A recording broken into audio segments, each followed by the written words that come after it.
kaya payaldo abeng iningaldo magbalik tamo king kaya katamong YouTube channel at gawa tang video magluto tang mixed seafood in Cajun sauce. Sosyal niya abe kanya man lagyo na pa mo ne. Siyempre yung mumuna tang gawa na jatala paring kaya katang ingredients.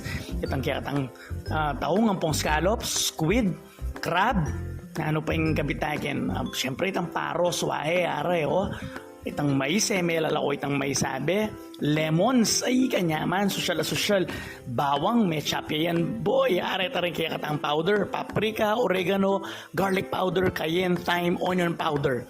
Kaya apin rin ang kitang seasoning nandin, no? Siyempre, pabukal may pa yung kaya katang mais, potang may lambot ne, pabukal may mo rin yung kaya katamong crab, ayan, no?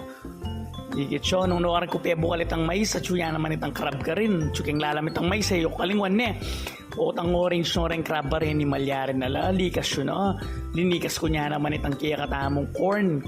Kebit ko ning kaya katang shrimp, swahe, araw. Siyempre, yung pakaluto maggamila, itang mong sakto yung soft. Melt yun yung butter kayang kawali, kaya rin lang bukal din kaya katang ingredients, itang kaya katamong taong ang pong scallops may bukal nung mumuna rito. Ikichok, kabukal nitang kaya katamong butter, bubukal niya kabitsyo itang powder tamo, itang samot-samot na powder. Yabi yung itang squid, tayo bukaling squid niya, tandaanan nyo kabitsyo kaya itang squid. Mabilisan na yung luto kanini kasi po itang miglambat. Itang kaya katang squid, ang pong itang kaya katang shrimp kanyan, maggami ya. So, ikitsyo naman, kebit ko na larat ang taong scallops, ang pong crabs.